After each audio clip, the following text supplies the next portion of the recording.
Okay, greetings, brothers and sisters. I just had a small little thing to say about the thoughtlessness meditation. When it's like I said with my last video about this, it's going to be a standalone video, but also obviously on the Journey series. It's like flipping a switch and from one state of mind to another. And there's going to be some thoughts, but it's going to be different. But I was doing it with the 9 o'clock prayer last night.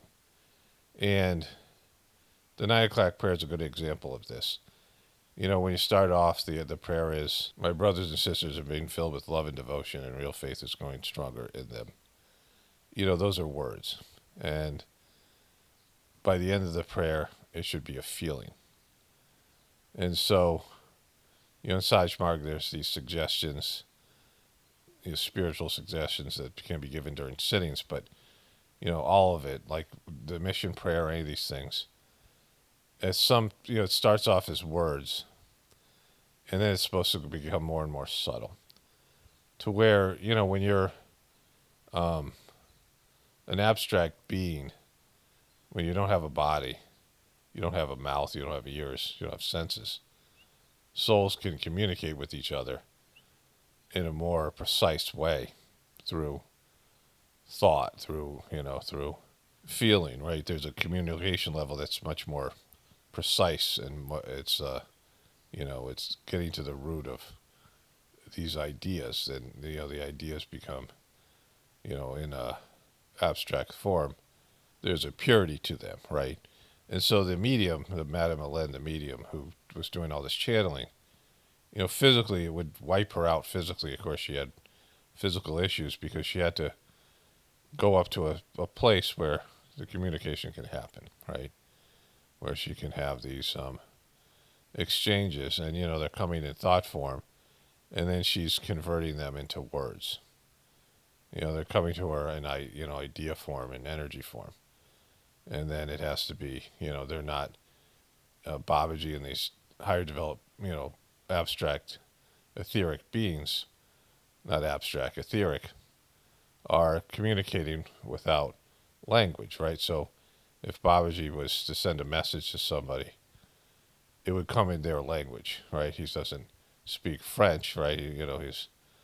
And so, on a level of the transmission and the stuff that happens in Sahaj Marg, it's really like it's ESP, it's like extrasensory perception, or more it's called telepathy, where people communicate through thought, right? Which would be the inevitable outcome of this, where people would, language would cease to be necessary, where people could directly communicate through, thought to thought, mind to mind, heart to heart.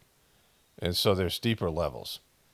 And so, doing the 9 o'clock prayer, and then the idea of the getting into the thoughtlessness state, and there's a shift in consciousness, and then, this happens automatically without intention, but it's in the process of the 9 p.m. prayer. It's the best example of this. That it goes from from words, a thought, more, and the words can even become more subtle themselves, right? So it's a multi-layered thing where something goes from, words. I mean, if you were to speak it or say it, you can think a thought, you can think thoughts that are, you're almost like mouthing the words when you think them, like they're, which would be the grossest form, was saying something in word form, verbal communication. And then the thought becomes a feeling, and then it just becomes more and more subtle to where it's almost nothing, right? And nothing is sort of the goal in Sahaj Marg, where you're, like there's no longer, you forget everything. You forgot there was a thought, then there was a feeling, and then you're just like intercommuning with God, and there's just this exchange, in terms of the 9 p.m. prayer. And so this is, it's just a shift in consciousness, this idea of going thoughtlessness. You still have thoughts, but the thoughts are, like you're pulled in and out of this state by thinking, by having thoughts. But then all that melts away. And that's like the beauty of Sahaj Marg. You're moving towards the abstract, your soul. the way your soul communicates, the way your soul does things. You know, the merest thought. That's what Babaji, merest suggestion. Jarji talks about this in the Preceptor book and the seminar.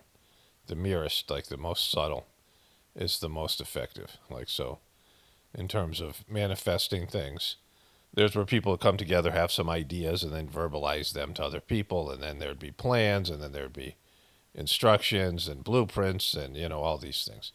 And there's a level of force in that, and it takes physical force and machinery and money and things to get things done, manifest them. But in the subtle world, an idea is just put out there, and then whatever has to happen to make that thing manifest to become, like let's say Babaji was ordered to start World War II, which he was. It would start off as this merest idea, thought, and then will force would be applied, sankalpa. Get into this sort of abstract state, and apply the will, and then it would happen, like in the material world. Whatever things happen between people, whatever things happen between governments, and then all of a sudden you have World War II, right? So, things that start off in seed form and no one even knows where they come from, right? Where they're these abstract beings, these etheric beings that are monitoring the earth and establishing, a plan and making sure that plan is executed for the spiritual evolution of the system, the planet, and the people.